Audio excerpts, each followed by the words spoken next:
नमस्कार श्रोते हो, दीपक रईये कथाकथन चॅनलवर तुम्ही ऐकताय अभय बापट लिखित किंकाळी ही कादंबरी. आज भाग 4.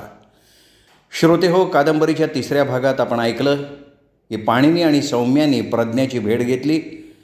प्रज्ञाने पाणिनीला काही माहिती सांगितली आणि शेवटी ती म्हणाली की धुरी आणि ती डॉक्टर बंबच्याकडे गेले. धुरीनं त्याची गाडी रस्त्यावर बाजूला लावली. प्रज्ञा खाली उतरली. डॉक्टरांच्या मागच्या दारात जाऊन तिने बेल वाजवली, पण नंतर पुढच्या दारानं जायचं ठरवलं. ते दार उघडंच होतं. प्रज्ञा दार उघडून आत गेली. पाणिनीने विचारलं की पुढे काय झालं. तेव्हा प्रज्ञा म्हणाली की आणि आता मी तुम्हाला जे सांगणार आहे मिस्टर पटवर्धन, ते अगदी सत्य सांगणार आहे. पाणिनी म्हणाला, तेच तर मला हवं आहे, सांग पटकन. आणि आता तिथून पुढे प्रज्ञा म्हणाली, पुढच्या दारानं आत जाऊन मी थोडा वेळ रिसेप्शनमध्ये बसल्यानंतर मिनिटाभरातच मला आतल्या खोल्यांपैकी कुठल्या तरी खोलीतनं झटापट किंवा मारामारी झाल्याचे आवाज ऐकू यायला लागले. पायाचे जोरात आवाज, मध्येच एखादा फटका किंवा ठोसा मारण्याचा आवाज. आत नक्की काहीतरी घडत होतं आणि मला एकदम एका स्त्रीची किंकाळी ऐकू आली. तुला स्त्रीची किंकाळी ऐकू आली? आश्चर्यानं पाणिनीने विचारलं. हो मिस्टर पटवर्धन, म्हणजे तू स्वतः किंचाळली नाहीस? तिने नकारार्थी मान हलवली आणि म्हणाली, मी घाबरून दाराकडे पळाले. पुढच्या दाराकडे पळालीस का? नाही, आतल्या दाराकडे, म्हणजे जिथून आवाज येत होता ना त्या बाजूला. बरं, मग पुढे काय घडलं? मी आतलं दार उघडलं आणि आतमध्ये एक शरीर, ते डॉक्टर बंबच होते. आणि एक पाठमोरी स्त्री त्यांच्या जवळ उभी होती. ती खाली वाकली होती. तू तिचा चेहरा पाहिलास? नाही, थेट चेहरा नाही, पण एका बाजूनं दिसला. वर्णन करता येईल तुला? साधारण तिशीच्या घरातली वाटत होती. चांगली तयारीची वाटत होती. किंचित वर झुकलेलं नाक, गडद काळे केस आणि भुवया. फार जाड किंवा स्थूल नव्हती, फार बारीकही नव्हती. मग नंतर काय घडलं? ती एकदम बाहेर पळून गेली. त्यानंतर? मिस्टर पटवर्धन, त्यानंतर मी अशी काही गोष्ट केली की ती मी करायला नको होती, पण मला ती करणं आवश्यक होतं. कुठलीही गोष्ट? डॉक्टर बंब यांचं रेकॉर्ड मी चोरलं. म्हणजे त्यांचं खाजगी रेकॉर्ड चोरलंस? हो. नाही, पण म्हणजे नक्की कुठलं? म्हणजे ते जे एकमेव रेकॉर्ड ठेवत असत. त्यांनी अनधिकृतपणे त्यांच्या हॉस्पिटलमध्ये जन्माला घातलेली मुलं कोण आणि ती मुलं कोणाला दिली आहेत ते रेकॉर्ड. असं काही रेकॉर्ड त्यांनी ठेवलं आहे हे तुला कसं काय कळालं? अहो, मी जेव्हा प्रथम त्यांना भेटायला गेले होते आणि कियान चांगल्या घरात पडला आहे, तो सुखात आहे ना, याची खात्री करून घेण्यासाठी मी आली असं मी त्यांना म्हणाले होते ना, त्यावेळेला त्यांनी मला थोडा वेळ बाहेर बसायला सांगितलं होतं. त्यांना वाटलं होतं की मी रिसेप्शनमध्ये बसली असेन, पण मी त्यांची नजर चुकवून त्यांच्याच घरातल्या एका खोलीत लपले होते आणि दार थोडं किलकिलं केलं होतं. कियांची माहिती काढण्यासाठी त्यांनी रेकॉर्ड कुठे ठेवलं होतं त्या दिशेनं ते गेले, तेव्हाच मी बघून ठेवलं होतं. त्यांचं सगळं रेकॉर्ड उत्कृष्टपणे बाइंडिंग केलेल्या रजिस्टरमध्ये ठेवलेलं असे. पण कियांची माहिती काढण्यासाठी त्यांनी एक अत्यंत साधं दिसणारं फाटकं तुटकं असं कोंब बाइंडिंग असलेलं रजिस्टर उघडलं. म्हणजे कोणी कल्पनाही करू शकणार नाही की केवढं महत्त्वाचं रेकॉर्ड ते अशा रजिस्टरमध्ये ठेवत असतील. ते रजिस्टर उघडून त्यांनी ते रेकॉर्ड तपासलं होतं आणि मी ते सगळं दाराच्या आडून बघत होते. अच्छा, म्हणजे तुला त्यांचं मास्टर रेकॉर्ड कुठे आहे ते समजलं होतं? हो. मग तू काय केलंस? त्या बाईला मी त्यांच्या खोलीत पाहिलं ना, तेव्हाच माझ्या लक्षात आलं होतं की ती बाईसुद्धा याच रेकॉर्डच्या मागे होती. कारण तिजोरीचं दार उघडं होतं आणि आतली सगळी कागदपत्र, दस्तावेज फरशीवर पडलेले होते. मला खात्री होती की जेव्हा ती मागच्या दारानं पळाली तेव्हा तिने त्यातल्या काही वह्या, रजिस्टर तिच्याबरोबर घेतल्या होत्या. तिला वाटत होतं की तिला जे रेकॉर्ड हवं होतं ते त्यात असेल. तिथे आता काही वेळात पोलीस येतील याचा मला अंदाज होता आणि एकदा का ते रेकॉर्ड म्हणजे मुलांच्या नोंदी असलेलं पोलिसांच्या ताब्यात गेलं म्हणजे काय झालं असतं विचार करा. म्हणजे फक्त कियांचाच विचार माझ्या मनात नव्हता, तर त्याच्यासारख्या असंख्य मुलांचा विचार होता माझ्या मनात. काय मंथन चाललं असेल माझ्या मनात तुम्ही समजू शकता मिस्टर पटवर्धन. त्या मुलांना वाटत असतं आपण आपल्या खऱ्या पालकांच्या घरी सुरक्षित आहोत आणि नंतर त्यांना अचानक कळतं की आपण दत्तक पुत्र आहोत. आता या सगळ्यात पोलीस काय करतील हा भाग तर वेगळाच. अच्छा, मग तू ते मास्टर रेकॉर्ड घेतलंस? हो, मी घेतलं. ते मी माझ्या ड्रेसमध्ये लपवलं आणि जेवढं लवकर बाहेर पडता येईल तेवढं त्या घरातनं मी बाहेर पडले. मला माहिती होतं की आतमध्ये खूप मारामारीचे आवाज, काहीतरी पडल्याचे आवाज ऐकून शेजारी पाजारी जमा होतील, ते पोलिसांना बोलवतील. मला जाणीव झाली की डॉक्टर बंब यांच्यासाठी मी काहीही करू शकत नाही आहे आणि तिथे थांबून स्वतःला अडकून घेण्याचाही माझा विचार नव्हता. मी झपाट्यानं धुरीच्या कारमध्ये बसले. काय घडलं ते त्याला सांगितलं. मला तातडीनं लपण्याची आवश्यकता होती.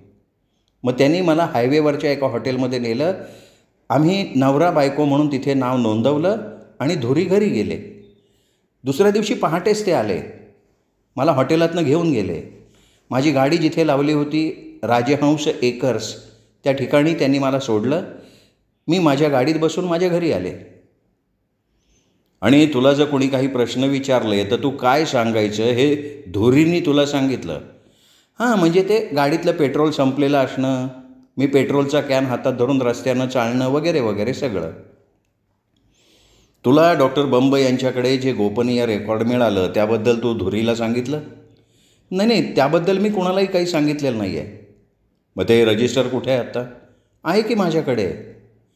प्रज्ञा म्हणाली आणि पाणिनीनी मान हलवली. हे बघ, मी तुला शोधून काढलं आहे, पोलीससुद्धा तुला शोधून काढतील. ही काही फक्त हल्ल्याची केस नाही आहे, आता ही खुनाची केस झाली आहे. तुझ्यावर खुनाचा आरोप येणार आहे. माझ्यावर? नक्कीच. तुला काय वाटतं? मिस्टर पटवर्धन, जिनी खून केला डॉक्टर बंबांचा तीच ती किंकाळी फोडलेली बाई होती जी मला त्यांच्या क्लिनिकमध्ये दिसली. हे बघ, तुला तुझ्या कियांबद्दल काळजी होती. त्याची माहिती काढण्यासाठी तू डॉक्टर बंब यांच्या क्लिनिकमध्ये गेलीस. तूच सांगितलेल्या गोष्टीवरनं मी तुला हे सांगतो आहे. ते काय विचार करतील हे लक्षात घे. निनाद धुरीनं तुला हे रेकॉर्ड शोधून काढण्याच्या कामावर नेमलं होतं. तुझं म्हणणं आहे की किंकाळी फोडणारी दुसरीच एक स्त्री तिथे होती, तू नव्हतीस. आणि घडलं आहे असं की शेजाऱ्यांनी फक्त एका बाईची किंकाळी ऐकली आहे. ती कोण हे महत्त्वाचं नाही आहे. पोलीस असं गृहीत धरतील की एका विशिष्ट हेतूनं, म्हणजे ते रेकॉर्ड चोरण्याच्या हेतूनं तू डॉक्टर बंगच्या क्लिनिकमध्ये गेलीस. त्यांनी पुढचं दार उघडंच ठेवलं होतं. तिथून तो रिसेप्शनमध्ये गेलीस आणि तिथून क्लिनिकच्या आतलं दार उघडलंस. डॉक्टर बंब कदाचित घराच्या आतल्या भागात असावेत. तुला संधी मिळाली ते रेकॉर्ड चोरण्याची. तू ते रेकॉर्ड चोरायचा प्रयत्न केलास, तेवढ्यात डॉक्टर बंब बाहेर आले आणि तू रेकॉर्ड चोरत असताना त्यांनी तुला पकडलं. मग तुमच्या झटापट झाली. तू त्यांच्या डोक्यात काहीतरी जड वस्तू मारलीस, फुलदाणी वगैरे. कदाचित ठार मारण्याच्या हेतूनं नाही, पण त्यांनी तुला पकडू नये या हेतूनं. पण तू ती इतकी जोरात मारलीस की ते खाली पडले. त्यानंतर तू घाबरून किंचाळलीस आणि तशीच मागच्या दारानं पळून बाहेर गेलीस. पटवर्धन साहेब, अहो मी तुम्हाला खरंच सांगते आहे, तिथे दुसरी बाई होती. असेलही कदाचित, पण तू माझ्याशी खोटं बोलते आहेस. म्हणजे काय म्हणायचं काय तुम्हाला? ती किंचाळली. तू म्हणते आहेस की तू आणि धुरी डॉक्टर बंब यांना भेटायला गेलात. तू काही आधी त्यांची फोन वगैरे करून अपॉइंटमेंट घेतलेली नव्हतीस घेतली, त्यात काय? जर तू अपॉइंटमेंट घेतलेली नव्हतीस तर मग डॉक्टर बंब यांच्या अपॉइंटमेंटच्या रजिस्टरमध्ये तुमची दोघांचीही नावं लिहिलेली आहेत, ते कसं? पाणिनीनी विचारलं आणि तिने पाणिनीकडे एकदम डोळे विस्फारून बघितलं.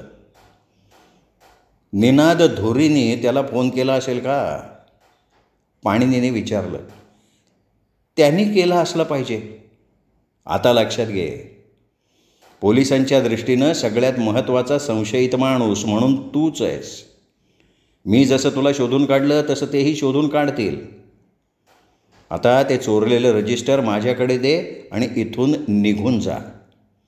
कुठे जाऊ मी? ते तू ठरव. पोलीस सहज तुला पकडू शकणार नाहीत अशा ठिकाणी जा. पाणिनींनी सौम्याकडे बघितलं. ती नोट्स घेत होती आणि ते बघून पाणिनी पुढे म्हणाला, वकील या नात्यानं तुला एक सल्ला द्यायचा आहे. जर तू पळून गेलीस तर तो तुझ्याविरुद्धचा पुरावा ठरू शकतो. पण मी तुला एक आशेचा किरण दाखवतो. डॉक्टर बंब यांच्या घरात आणखीन एक स्त्री होती हे मला आता कळलं आहे. ती कोण होती हे मी जंग पछाडून शोधून काढीन आणि ते शोधायचा एकमेव मार्ग माझ्याकडे आहे, तो म्हणजे हाताचे ठसे, जे पोलीस शोधून काढतील. पाणिनी म्हणाला, माझ्याकडे किती वेळ आहे? कदाचित 2 सेकंद, कदाचित 2 आठवडे. धुरीने जर तुला फोन केला तर त्याला सांग की कनक ओजसच्या ऑफिसमध्ये फोन कर.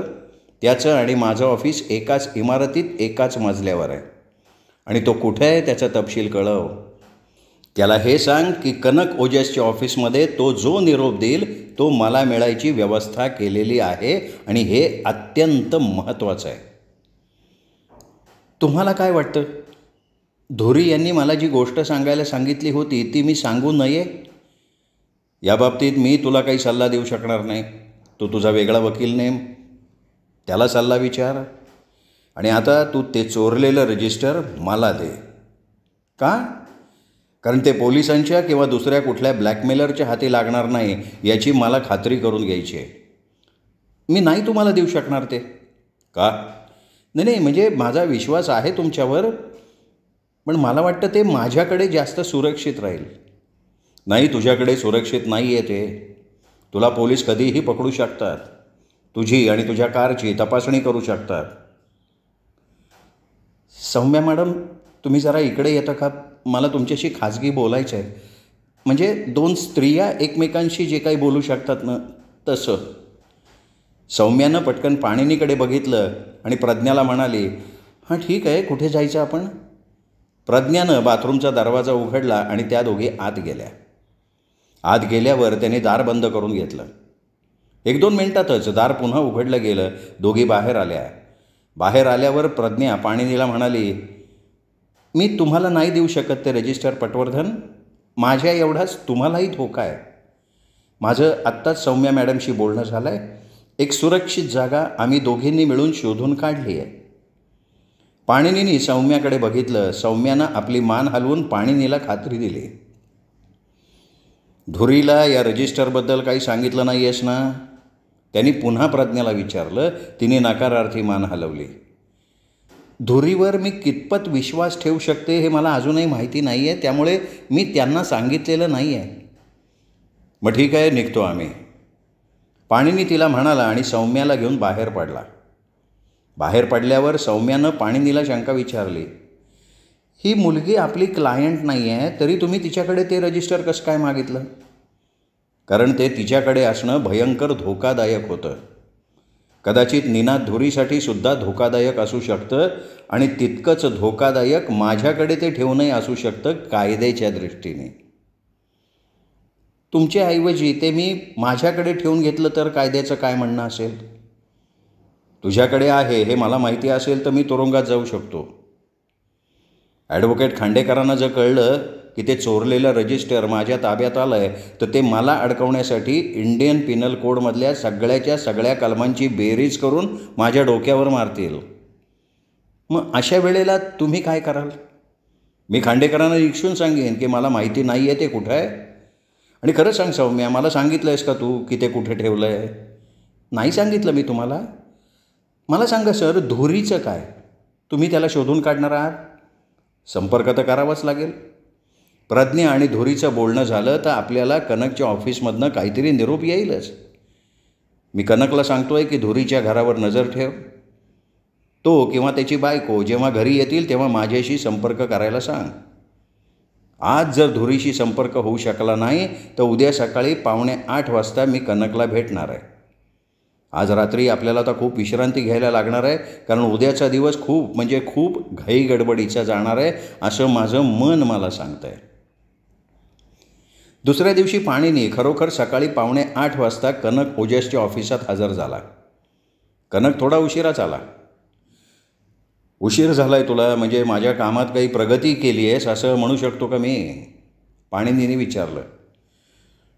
डॉक्टर बंब यांच्या घराच्या पुढच्या दारातून बाहेर पळालेल्या मुलीचं पोलिसांना सविस्तर वर्णन मिळालं आहे पाणिनी. पाणिनीने काहीही न बोलता एक सिगरेट शिलगावली. कनक पुढे सांगायला लागला. पोलिसांनी अक्षरशः काही मिनिटातच तिचा पाठलाग सुरू केला, तरीसुद्धा ती त्यांची नजर चुकून गायब कशी काय झाली याचं पोलिसांना कोडं पडलं आहे. गाडीत बसून अल्पावधीत खूप लांब जाता येतं कनक. तिच्याकडे गाडी होती आणि ती जवळच लावली होती असं गृहीत धरतोयस तू. पोलीस गृहीत धरतायत की ती पळत गेली आणि लपली. ठीक आहे, आता पटकन लपण्यासारखं ठिकाण म्हणजे सगळ्यात जवळ असलेलं आणि रस्त्याला लागून असलेलं एखादं हॉटेल. या निकषात बसणारं एकच हॉटेल होतं, ते म्हणजे ब्युटी रेस्ट हे हॉटेल. काही आढळलं का त्यांना? कोणताही भाव चेहऱ्यावर न आणता पाणिनी म्हणाला. एका विशिष्ट वर्णनाची सोमवारी रात्री 11:15च्या सुमाराला हॉटेलात एकटीच आलेली कोणी स्त्री होती का याची चौकशी ब्युटी रेस्टच्या मॅनेजरकडे केली. त्यांनी सांगितलं की एकटी स्त्री आली नव्हती, पण त्यावेळेत एक जोडपं आलेलं होतं. नवरा बायको आहोत असं सांगून त्यांनी बुकिंग केलं, पण ती स्त्री खोलीत गेल्या गेल्या नवरा लगेच हॉटेल सोडून गेला. त्यामुळे हा प्रसंग त्यांच्या लक्षात राहिला. ओके. ज्या खोलीत डॉक्टर बंब यांच्यावर हल्ला झाला तिथले ठसे त्यांनी मिळवायचा प्रयत्न केला. ज्या काचेच्या वस्तूनं म्हणजे फ्लॉवर पॉट सदृश वस्तूनं त्यांच्यावर आघात केला गेला त्यावर डॉक्टर किंवा त्यांचा गडी पुरी या दोघांखेरीज आणखीन एकाचे ठसे मिळालेले आहेत. ब्युटी रेस्टमधल्या त्या रूममधनं पोलिसांनी मिळवलेले ठसे आणि फ्लॉवर पॉटवर मिळालेले ठसे जुळलेत. हे सगळं आश्चर्यकारक आहे नाही का? अरे खूपच. पोलिसांनी डॉक्टरचं अपॉइंटमेंट रजिस्टर पाहिलं. दुपारनंतर एकूण 4च अपॉइंटमेंट दिलेल्या गेल्या होत्या. त्यातही उशिराच्या 2 होत्या. धुरी आणि पांडव एवढंच लिहिलं होतं. अच्छा, म्हणजे फक्त आडनाव, नाव किंवा इनिशियल्स नाही. धुरीचा काही ठाव ठिकाणा? त्याच्या घरावर माझी माणसं नजर ठेवून आहेत. घरी कोणीच नाही आहे. पोलिसांनी त्याला शोधला आणि त्याच्या गाडीत जर त्यांना त्या तरुणीचे ठसे सापडले तर तो चांगला अडचणीत येणार आहे. ती बाई कोण, त्याच्या गाडीत ती का आली, कशी आली, अशा अनेक प्रश्नांना उत्तरं देताना त्याला घाम फुटेल घाम. म्हणजे तुझं म्हणणं आहे की पोलीस जोरात कामाला लागलेत? चांगलेच. कनक म्हणाला. तेवढ्यात फोन वाजला. फोनवर कनक जरा वेळ बोलत होता. मग म्हणाला, थांब जरा, तुला सांगतो काय ते, तू फोन चालू ठेव. आणि मग पाणिनीकडे वळून म्हणाला, 10 मिनिटांपूर्वी धुरी घरी आलाय. माझा माणूस विचारतोय की नजर ठेवायचं काम चालू ठेवायचं का बंद करायचं. त्याला परत बोलवून घे. पोलिसांनी धुरीला पकडलं तर तुझा माणूस त्यांना दिसायला नको. पाणिनी म्हणाला आणि कनकनं फोनवरून त्याच्या माणसाला तिथून निघून जायची सूचना केली. पाणिनीने धुरीच्या घरचा फोन लावला. अरे कुठे गायब झाला होतास तू? किती वाट बघत होतो, तुझ्याशी संपर्कच होत नव्हता. गायब म्हणजे काय? मी व्यावसायिक कामासाठी बाहेरगावी गेलो होतो. माझा मुलगा, बायको हे सुद्धा माझ्याबरोबर होते. काय झालं आहे काय एवढं? पुलाखालनं बरंच पाणी वाहून गेलं आहे आणि एवढं सगळं फोनवर सांगणं धोकादायक आहे. आणि माझ्याकडे तेवढा वेळही नाही आहे. मी लगेच तुझ्याकडे येतो आहे. मी आल्याशिवाय जायचं नाही तिथून पुन्हा. अरे पण काय भानगड काय आहे? उगाचच निरागस आणि निष्पाप असल्याचा अभिनय करू नको, पाणिनी म्हणाला आणि फोन बंद करून टाकला. लगेच सौम्याला फोन करून आपल्याबरोबर यायला सांगितलं. ती लगेच तयारही झाली. गाडीत बसल्यावर पाणिनी तिला म्हणाला, सौम्या, काळवेळ न बघता हक्कानं मी तुला काम सांगतो. तू कधी नाही म्हणत नाहीस. तुझ्यासारखी सेक्रेटरी मिळण्यासाठी कित्येक जण मरत असतील ना अक्षरशः. आणि तुम्ही? मिश्किलपणे सौम्या म्हणाली आणि उत्तरादाखल पाणिनीने तिच्या हातावर आपला हात ठेवला. पाणिनी, तारकर, कनक, सौम्या हे सगळे वर्गमित्र, अगदी जिगरी. पाणिनीने वकिली चालू केली आणि सौम्याला आपल्या व्यवसायात सामावून घेतलं. तारकर पोलिसात गेला तर कनकनं स्वतःची गुप्तहेर फर्म चालू केली. एकमेकांनी मैत्री आणि कर्तव्य एकमेकांच्या आड येऊ दिलं नाही कधीच. पाणिनी आणि सौम्या यांचं एकमेकांवर प्रेम होतं, पण दोघेही ते एकमेकांसमोर व्यक्त करू शकले नाहीत. कोर्टात साक्षीदारांची उलट तपासणी घेऊन भंभेरे उडवणारा पाणिनी याबाबतीत धैर्य नाही दाखवू शकला. पण क्वचित प्रसंगी दोघंही अशा बारीकशा देहबोलीतून आपल्या भावना व्यक्त करायचे. गाडीत बसल्यावर पाणिनींनी सौम्याला सगळा वृत्तांत सांगितला. आता आपण त्याला भेटल्यावर काय करणार, सौम्यानं विचारलं. तो प्रथम आपला आशील आहे ना याची खात्री करून घ्यायची आहे मला. त्याने आपल्या ऑफिसात येऊन त्याची कथा सांगितली फक्त, पण माझं वकीलपत्र घ्या असं कुठं सांगितली त्याने. मी माझ्याच पदरचे पैसे आणि वेळ खर्चून माहिती काढतोय. त्याच्याकडून वकीलपत्र घेतल्यावरच तुम्ही पुढची हालचाल करायला हवी होती नाही का. कायदेशीरदृष्ट्या आणि प्रॅक्टिकल विचार केला तर हो, पण मी तसा वकील नाही आहे ना सौम्या, इतरांसारखा. मला जुगार खेळायला आवडतं. आधीच हालचाली करून समोरच्या माणसाच्या वर्मावर घाव घालायला आवडतं ना मला. बोलता बोलता ते धुरीच्या घराजवळ पोचले. पाणिनींनी आपली गाडी जवळ उभी केली. खाली उतरला, दाराची बेल वाजवली. आत बेलचा आवाज आला, पण काही प्रतिसाद मिळाला नाही. एक एक क्षण वाया चालला आहे आणि हा माणूस दार उघडत नाही आहे. कदाचित घरात कोणी नसेल. अगं अर्ध्या तासापूर्वी तिघही म्हणजे तो, बायको आणि कियान बाहेरून आलेत असं मला कनकनं सांगितलं. मी धुरीशी बोललो सुद्धा. मी येतोय, बाहेर जायचं नाही असं निक्षून सांगितलं तरी हा गेला कुठे आणि कसा काय गेला तो. काय करायचं मग, आता परत जाऊया आपल्या ऑफिसला. नाही नको, त्यात पुन्हा वेळ वाया जाईल. काहीही झालं ना तरी मला धुरीला भेटायचं आहे. तो माझ्यावर असं इम्प्रेशन मारायचा प्रयत्न करतोय की तो फार मोठा एक्झिक्युटिव्ह आहे आणि तो स्वतःचा विचार स्वतः करू शकतो. त्याला वाटतंय डॉक्टर बंबबद्दल मला काहीच माहिती नाही आहे. त्याला बहुतेक असं वाटत असावं की पेट्रोल कॅन घेऊन जाणाऱ्या मुलीला त्यांनी लिफ्ट वगैरे दिली, म्हणजे जी कपोलकल्पित कथा त्यांनी आपल्याला सांगितली त्याच्याबद्दल मी त्याला उभं आडवं घेणार आहे. आपण एक काम करू सौम्या, आपण गॅरेजमध्ये बघू. मग ते त्याच्या बंगल्याच्या गॅरेजमध्ये गेले. 3 कार राहतील एवढं मोठं गॅरेज होतं. 3 वेगळी दारं होती, पण सगळ्या दारांना लॉक लावलेलं होतं. सौम्या, आपण आपल्या कारमध्ये जाऊन थोडा वेळ वाट बघत बसू, कोणीतरी येईल. तो हे वाक्य म्हणाला एवढ्यात मागच्या बाजूनं एक मोठा आवाज आला. पाणिनींनी पटकन वळून मागे बघितलं. 3 गॅरेजपैकी एका गॅरेजचं दार वर उघडलं गेलं होतं आणि आतमध्ये एक रिकामी जागा होती. बाकीच्या 2 गॅरेजमध्ये कार लावलेल्या होत्या. अरे च्या, हे दार कसं काय उघडलं गेलं आपोआप, सौम्या म्हणाली. तू इकडे ये माझ्याबरोबर सौम्या, पाणिनी म्हणाला आणि ते गॅरेजच्या दिशेनं जायला लागले. काहीतरी रिमोट कंट्रोलनं किंवा यांत्रिक क्लुप्ती करून नियंत्रण केलं जात असणार इथे. आपण इथे येत असल्याचं मी धुरीला सांगितलं होतं, पण त्याच्या आत त्याला कुठेतरी जाऊन यायचं असावं. त्याचा अंदाज असेल की आपण यायच्या आत तो जाऊन येईल. त्यांनी दार उघडलेल्या गॅरेजमध्ये प्रवेश केला. आतल्या गाडीचा नंबर बघून पाणिनी उद्गारला, हीच गाडी धुरी परवाच्या रात्री चालवत असावा. आणखीन एक स्पोर्ट्स गाडी आहे इथे आणि एक रिकामी जागा आहे जिथे गाडी नाही आहे. ते बोलत असताना तिन्ही गॅरेजची दारं हळूहळू खाली सरकायला लागली आणि बंद झाली.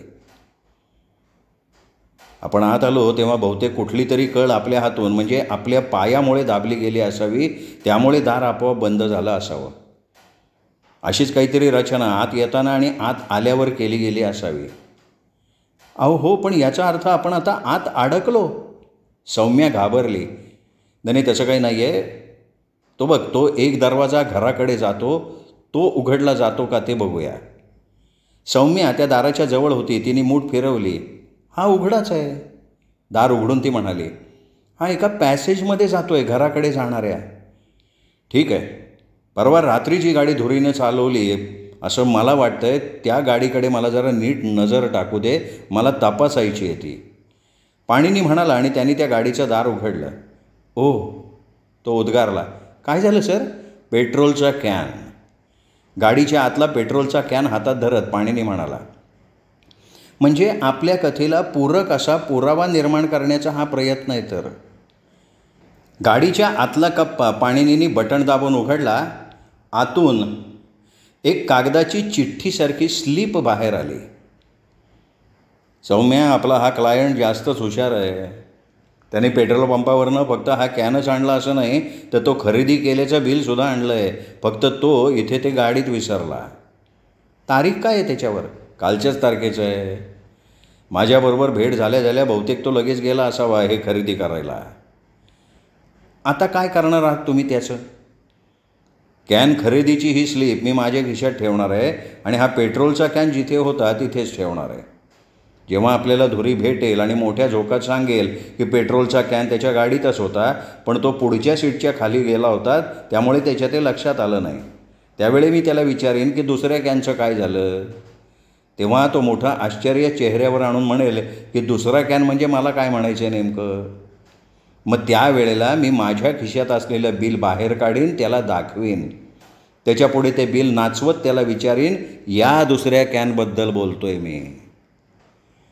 त्याला आश्चर्य वाटेल आपण हे सगळं कसं शोधून काढलं याबद्दल. त्याला जरा विचार तर करू दे. तुम्हाला काय वाटतं सर, धुरी असा विचार करेल की आपली बायकोच याच्यात अडकली असेल आणि तिनेच या कारच्या कप्प्यात. बरोबर आहे, बरोबर आहे मुद्दा सौम्या तुझा. कारण पाणिनीचं वाक्य अर्धवट राहिलं, कारण तिन्ही गॅरेजचे दरवाजे हळूहळू वर सरकून उघडायला लागले होते आणि बाहेर एक गडद निळ्या रंगाची कार उभी होती. एक छान दिसणारी तरुणी ड्रायव्हिंग सीटवर बसलेली होती. श्रोते हो, हा होता आजचा भाग. आता ही तरुणी आलेली आहे. ही तरुणी आल्यानंतर काय घडतंय या केसमध्ये ऐकूयात उद्या दीपक रेगे कथाकथन चॅनलवर, किंकाळी या कादंबरीमध्ये. तोपर्यंत नमस्कार श्रोते हो.